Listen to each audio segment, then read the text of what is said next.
결혼하려고 하는 남녀에게 물어보세요. 왜 그 사람과 결혼하려고 하십니까? 내 마음에 들어서요 라는 답을 듣게 될 것입니다.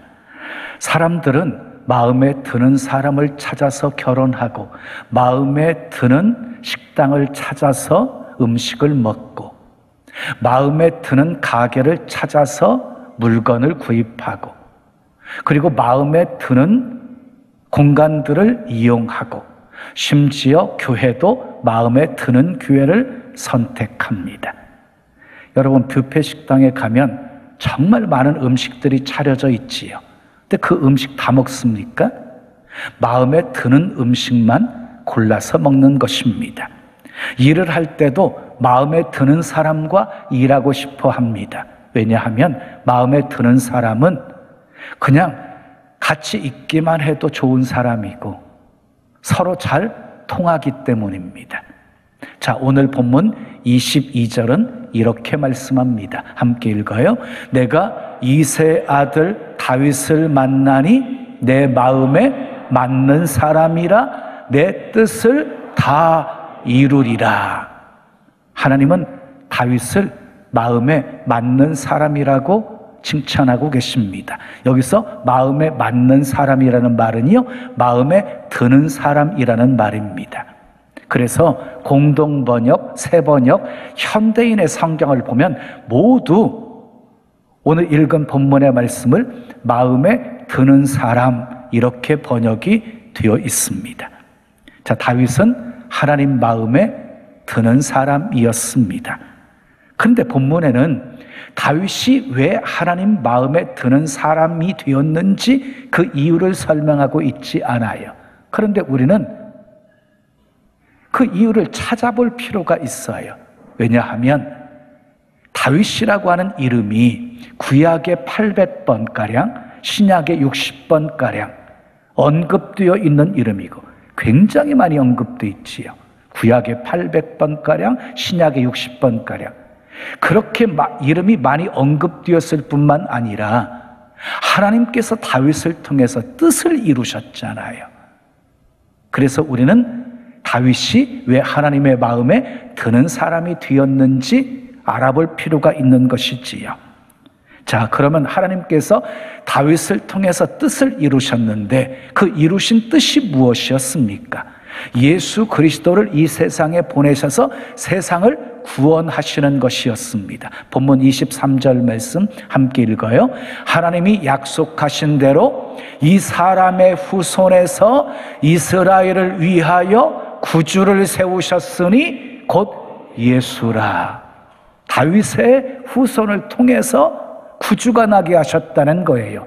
예수 그리스도가 나게 하셨다는 거예요. 그래서 마태복음의 시작은 이렇게 시작이 되어집니다. 아브라함과 다윗의 자손 예수 그리스도의 세계라.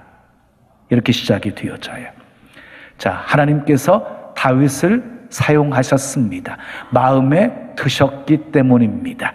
사무엘상 13장 14절 말씀 읽어요. 시작.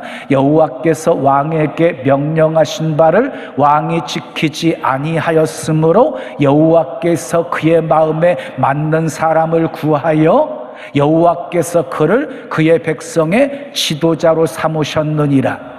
사무엘 선지자가 사울 왕에게 한 말이에요. 왕이 하나님의 말씀을 버렸기 때문에 하나님께서 왕 대신에 다른 사람을 기름 부어 세우려고 하신다. 그가 누구입니까? 다윗입니다. 다윗. 예나 지금이나 누구를 막론하고 사람들은요, 자기 마음에 드는 사람을 선택합니다. 자기 마음에 드는 사람과 일하고 싶어 합니다. 정권이 바뀔 때마다 대통령은 새로운 내각을 구성하게 되어지지요. 어떤 사람을 그 내각에 기용하게 되어집니까? 유능한 사람, 실력 있는 사람, 유명한 사람입니까? 그렇지만 않습니다. 대통령 마음에 들어야 세워지는 것입니다. 그래서 전부 코드 정치하는 거예요. 마음에 맞지 않는 사람이면은요, 아무리 유능해도 기용하지 않습니다. 하나님께서 쓰시는 기준도 마찬가지예요. 얼마나 재능이 있느냐, 얼마나 많은 경험을 가지고 있느냐, 얼마나 신앙생활을 오랫동안 했느냐보다도 하나님 마음에 드는 사람이냐가 중요한 것이에요.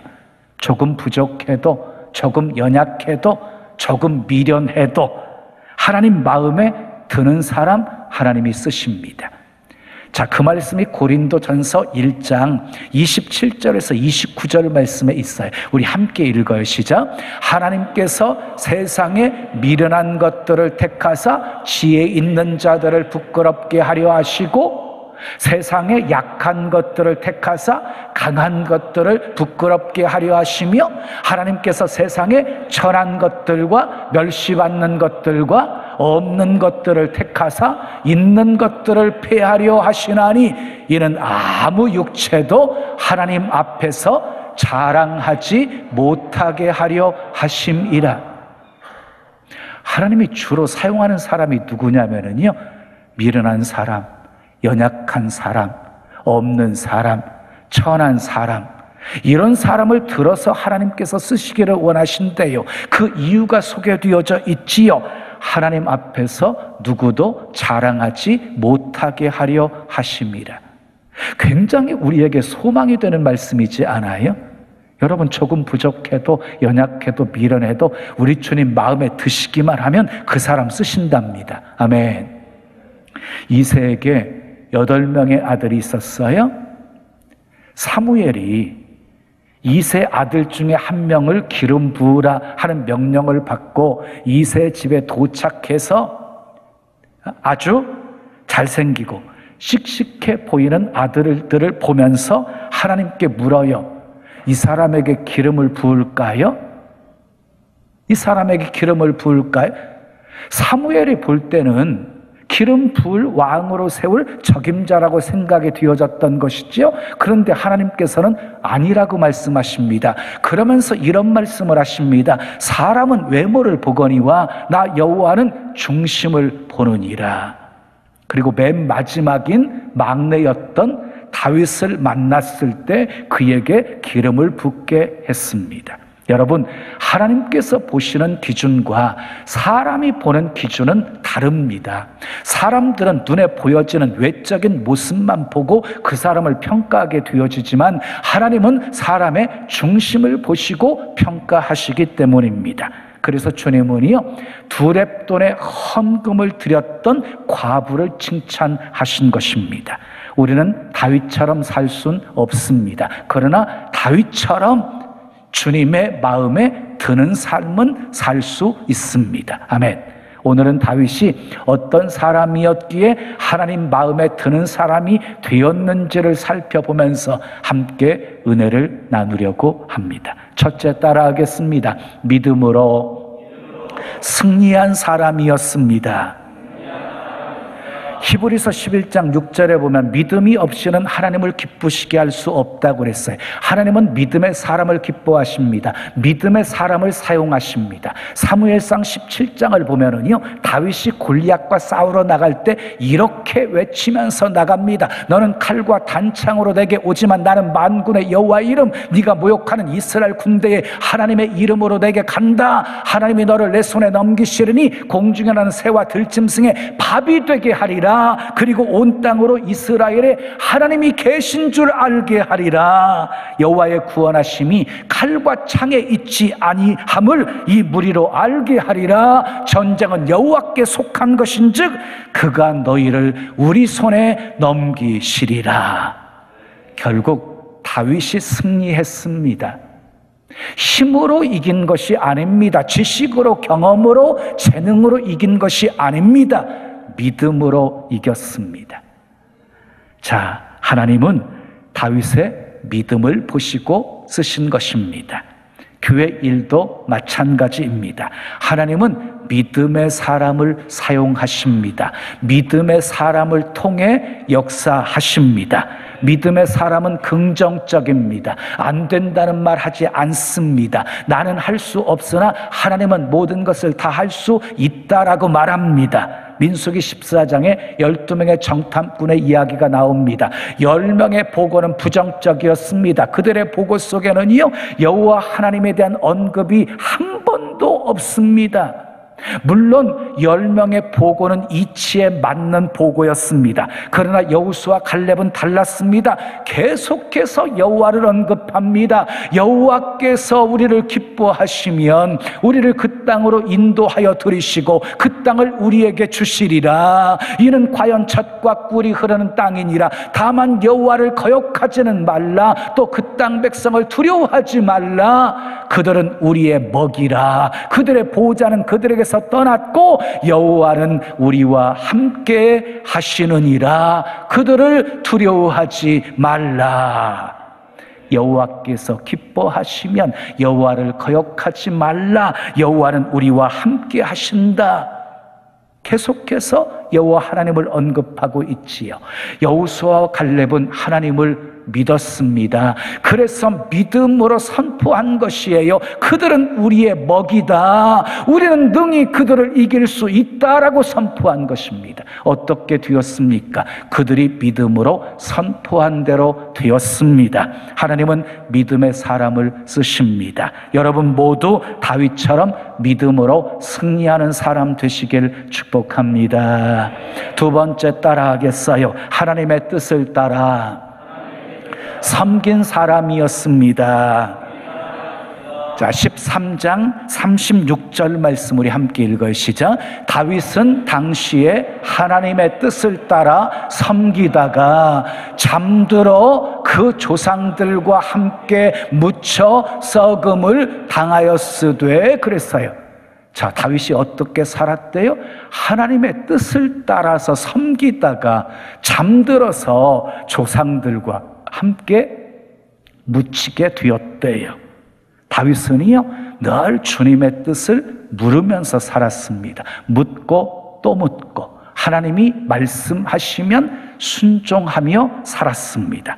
자, 시편 143편 10절에 다윗이 이렇게 기도해요. 주는 나의 하나님이시니 주는 나의 하나님이시니 나를 가르쳐 주의 뜻을 행하게 하소서. 나를 가르쳐 주의 뜻을 행하게 하소서.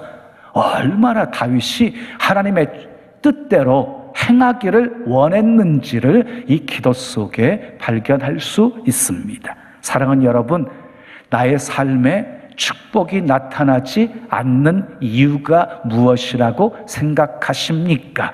하나님의 뜻을 따라 순종하며 사는 삶이 없기 때문입니다. 성경을 보면 순종할 때 많은 이적들이 나타났습니다. 노아가 순종하여 방주를 만들었더니 가족들이 구원을 받았습니다. 이스라엘 백성들이 말씀에 순종해서 양의 피를 문설주와 임방에 발랐더니 죽음이 지나갔습니다. 모세가 순종하여 지팡이로 든 손을 바다 위로 내밀었더니 바다가 갈라졌습니다. 순종은 축복의 길입니다. 아멘. 이치에 맞든 안 맞든, 상식이든 비상식이든, 과학적이든 비과학적이든 베드로처럼 말씀에 의지하여서 순종하면 하나님의 역사를 체험하게 되는 것입니다. 아멘. 사람들은요, 남들보다 뛰어나고 남들보다 돈 많이 벌고 남들보다 앞선 사람들을 성공한 사람들이라고 말합니다. 그런데 그것보다 더 큰 성공이 있습니다. 하나님이 원하시는 삶을 사는 것입니다. 크게 아멘. 예수님께서 겟세마네 동산에서요, 할만하시거든 이 잔을 내게서 지나가게 하옵소서. 그러나 내 원대로 마옵시고 아버지의 뜻대로 하옵소서. 예수님은요, 아버지의 뜻이 당신을 통해서 이루어지기를 기도하셨어요. 우리도 항상 생활 속에서 하나님 아버지의 뜻이 나를 통해 이루어지기를 기도하셔야 합니다. 여러분 모두 다윗처럼 하나님의 뜻을 따라 섬기는 사람 되시기를 축복합니다. 세 번째 따라하겠습니다. 성령에 감동된 사람이었습니다. 사무엘상 16장 13절 말씀 함께 읽어요. 사무엘이 기름 뿔병을 가져다가 그의 형제 중에서 그에게 부었더니 이날 이후로 다윗이 여호와의 영에게 크게 감동되니라 그랬어요. 여러분, 사무엘이요 기름 뿔병을 가지고 와서 다윗에게 기름을 부었어요. 그랬더니 다윗에게요 성령이 감동시키셨어요.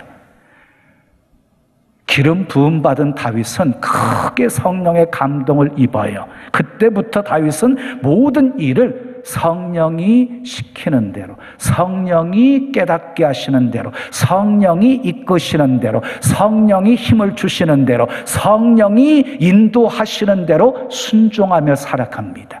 그래서 승리합니다. 그래서 주님의 기쁨이 되어 살아갑니다.